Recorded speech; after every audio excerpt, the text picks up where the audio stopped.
Assalamu alaikum warahmatullah. Tatu bacho yus zan is 8th ye history our past paran chhe ath maz por ase chapter 9 yus zan is por the making of the national movement 1870s to 1947 ath regarding shais gobro az ath kesh wanan emi question keh karain to tim question paro is inshallah tim question chhe ase gobro im question in toy bron et kanan ushus toy gobro question 1 why were the people I guess toy bron gobro question 1 why were the people dissatisfied with British rule in the 1870s and 1880s Ath yusan jawab chu gobro ikesh bron kento some of the reasons for dissatisfaction with British rule in the 1870s and 1880s are as follows. The Arms Act was passed in 1878. This act disallowed Indian from possessing arms. The Vernacular Press Act was passed in 1878. This act empowered the government to confiscate the assets of newspapers, including their print press, if the newspaper include their printing press, if the newspaper publish anything objectionable. The government tried to introduce the Libert Bill in 1883. The bill made provisions for trial to British or European persons by Indians. Thus, the Libert Bill sought equality between British and Indian judges in the country. But the Whites opposed the bill and forced the government to withdraw it. Use gobro question number 1. Usan toy bron kan chu. Empat pago is bron kun. Question number 2 usan chu. It wushu toy. Question number 2 chu. Question number 2 chu. Why did the Indian National Congress wish to speak for? Emi question chuna atnas ke suju toy book pet. Gobro. Indian National Congress wished speak for all the people of India, irrespective of class, color, caste, creed, language, or gender.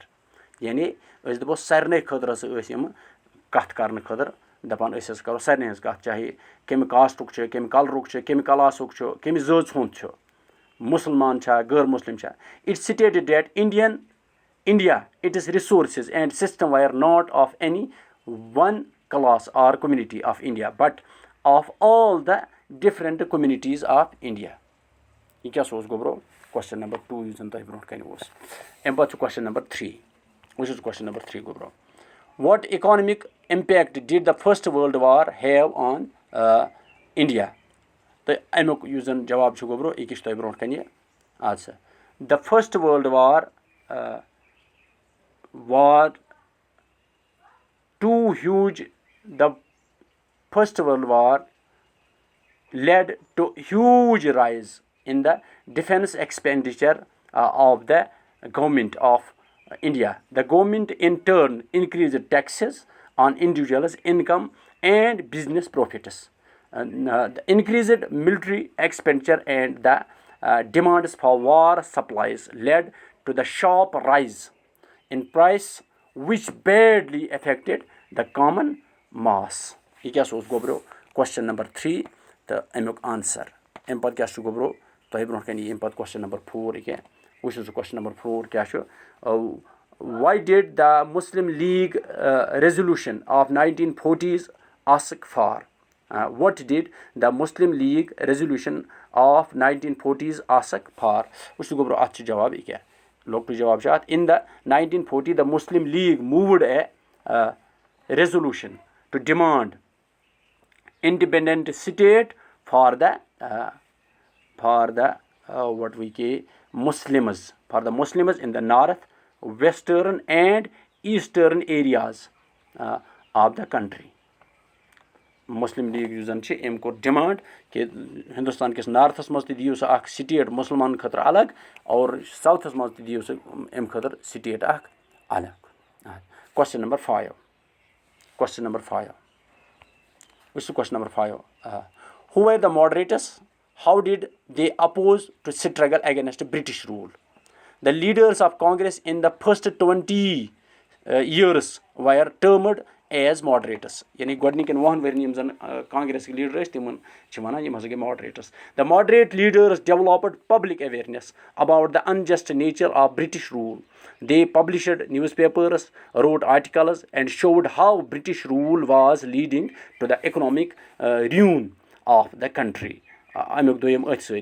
They criticized British rule in their speeches and sent representatives to different parts of the country to mobilize public opinion. यानी moderates गोडनिकस वहन वरिस मज Congress leader moderates इमो core develop public बेदारी करमो अवमी बेदारी करमो develop जन unjust ब्रिटिशुक unjust तरीक़ार ब्रिटिशुक अंग्रेजन हुंद तिहद रूलुक हुकूमतुक अच्छा अम खतर कर news paper कर publish अच्छा आर्टिकल लिख बे होवक लूकन मतलब लकट लकट यम कर लूकन सहित कंटेक्टस कर तो बेस इकोनॉमिक रून इकोनॉमिक तबाही जन हिंदुस्तानस गई इहंद जरिए इथे कन कर क्रिटिसाइज ब्रिटिश रूलस तिहंदन पन्न स्पीचन मज रिप्रेजेंटेटिव सूजिक मुख्तलिफ इलाकन मज मुख्तलिफ पार्टन हिंदुस्तान कन मज पन्न कंट्रीज मज तो जन यह ओपिनियन अथ सत गोब्रो यह तह they proposed to struggle against British rule in non-violent manner. यानी पन्नी जाय कोर कमो कि अस हसा करो ब्रिटिश यूज रूल अत करो अस मतलब अत खिलाफ करो अस कोशिश अत खिलाफ बोलो अस मगर non violent manner non violent means गो कहाँ शोर शराब न कहीं लड़ाई झगड़ कहीं बल्कि पीसफुली करो अस ये विच द रेडिकल्स कॉल्ड यम जन रेडिकल्स इंतहा पसंद यमन वनो पॉलिटिक्स ऑफ पिटिशर्स अमस पिटिशन विटिशन त्रावान the moderates include different leaders यमन मन जन अत क्या वनान महात्मा गांधी वगैरह हो यह तो यह गोब्रो यम क्या आज 5 सवाल यम 5 सवाल यम जन यम अत क्या वनान गोब्रो अत क्या वनान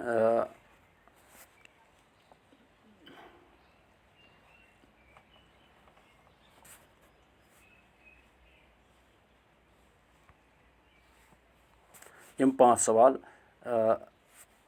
यम येनस अत क्या वनान वही खसो ये पे होमस पे गो अच्छा पिक्चर्स इंसर्ट वो गो पिक्चर कत यम पिक्चर गारोक बे यह गो गोडनिक क्वेश्चन तो अत अत जन गोब्रो